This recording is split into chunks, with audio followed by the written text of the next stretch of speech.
কাক প্ৰমাণপত্ৰ দি থৈ গ'ল অমিত শাহে এই লৈ আজি লখিমপুৰত হৰব কংগ্ৰেছ নেতা ৰিপুন বৰা গৃহমন্ত্ৰী অমিত শাহে চোৰ আৰু দুৰ্নীতিগ্ৰস্তসকলক চাৰ্টিফিকেট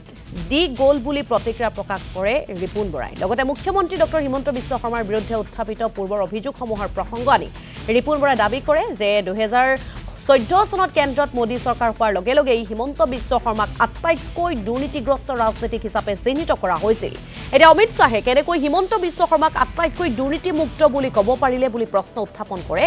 ৰিপুন বৰাই অমিত শাহ ডাঙৰীয়াক ক'ব খুজিছোঁ যে তেওঁ কালি প্ৰকাৰান্তৰে আহি অসমত তেওঁ গৰু চোৰৰ চাৰ্টিফিকেট দি থৈ গ'ল গৰু চোৰক চাৰ্টিফিকেট দিলে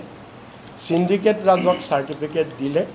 আৰু মুখ্যমন্ত্ৰী হিমন্ত বিশ্ব শৰ্মাৰ গোটেই দুৰ্নীতিবিলাকৰ তেওঁ এখন কালি আকৌ নতুনকৈ চাৰ্টিফিকেট দিলে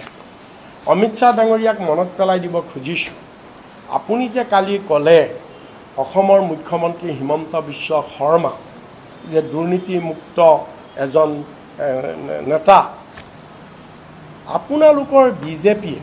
2014 চনত যেতিয়া প্ৰথম শাসন লৈছিল আৰু সেই শাসন লোৱাৰ পিছতেই যিখন বিজেপিৰ পাৰ্লিমেণ্টাৰী কমিটি হৈছিল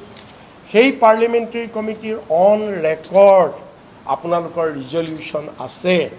য'ত আপোনালোকে কৈছিল যে ভাৰতবৰ্ষৰ ভিতৰত আটাইতকৈ যদি দুৰ্নীতিগ্ৰস্ত মন্ত্ৰী আছে সেইজন অসমৰ তৰুণ গগৈ মন্ত্ৰীসভাৰ কংগ্ৰেছৰ মন্ত্ৰী ডক্টৰ হিমন্ত বিশ্ব শৰ্মা আপোনালোকে এই কথা কৈছিল ৰেকৰ্ডত আছে নাম্বাৰ 1 নাম্বাৰ 2 আপুনি অমিত শাহ ডাঙৰীয়া আৰু আপোনাৰ বিজেপিৰ নেতা কেইবাগৰাকীও যেতিয়া 14 চনৰ লোকসভা নিৰ্বাচনত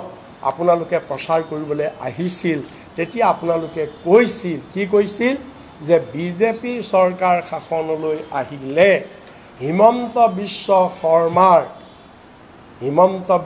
শৰ্মাৰ ফাইল খোল খাব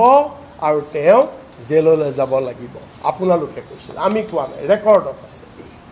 নাম্বাৰ 3 হিমন্ত বিশ্ব শৰ্মা সাৰদা কেলেংকাৰীত CBIয়ে তেওঁক কলিকতালৈ তলব কৰিছিল লুইচ বাৰ্জাৰ কেলেংকাৰী এটা আন্তৰ্জাতিক কেলেংকাৰী তেওঁৰ নাম তাত সন্নিৱিষ্ট হৈ আছে ডিমা হাছাও 1000 কোটি টকীয়া কেলেংকাৰী হিমন্ত বিশ্ব শৰ্মা জড়িত হৈ আছিল য'ত ন্যায় তদন্ত কৰিছিল এই গোটেইবিলাক আৰু আপোনালোকৰ CBIয়ে তেওঁক তলব কৰিছিল